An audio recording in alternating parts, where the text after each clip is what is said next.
Nations High Commissioner for Refugees, Jaakarta.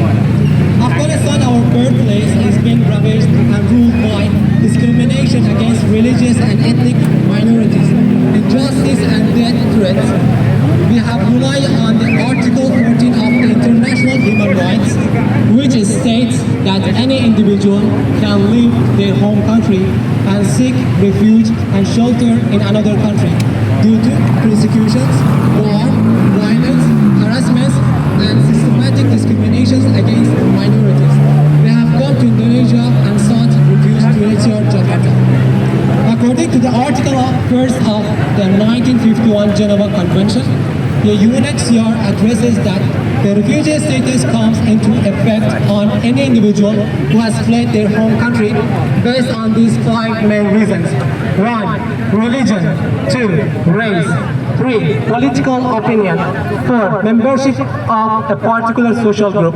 5. Nationality. It has been more than 6 years, mostly between 7 to 9 years, that most of the Afghan refugees have not had their refugee case files processed for resettlement.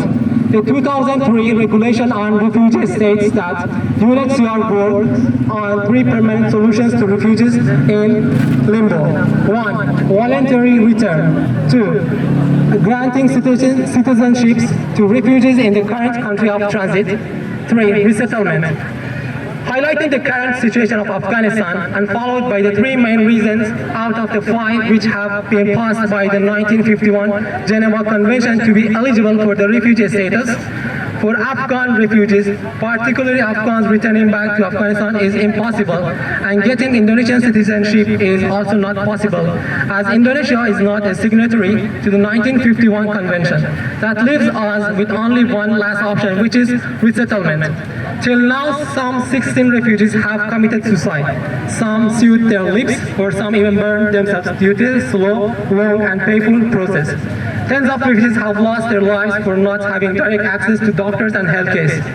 Thousands of other refugees have developed depression, anxiety, and other mental illnesses due to the long-term staying as refugees and being separated from their loved ones, and additionally experiencing an uncertain fate and future. The refugees in Indonesia have spent approximately a decade of limbo. We did not raise our voices as we were hoping and expecting that the settlement process would be happening accordingly and in accordance to the Refugee Convention and human rights. But unfortunately, nothing happened, and UNHCR Jakarta officials emphasized on one thing, that resettlement has been reduced to 1% globally. The UNHCR is aware that since July 2021, the signatory countries to the 1951 Convention announced that they would be accepting tens and hundreds of vulnerable Afghan refugees. We are Afghan refugees and we are vulnerable, and 3 out of 5 reasons apply to us.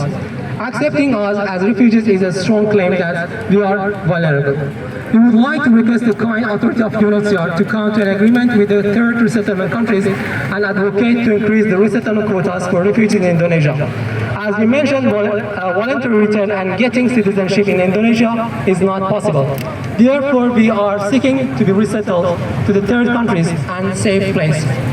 Unless UNHCR gains back the trust of refugees and actually show that it is working on the mission of resettling refugees from Indonesia, we will be continuing to our peaceful protests and do sit-ins unless we are assured that UNHCR comes to a positive agreement with the resettlement countries and that the resettlement process begins.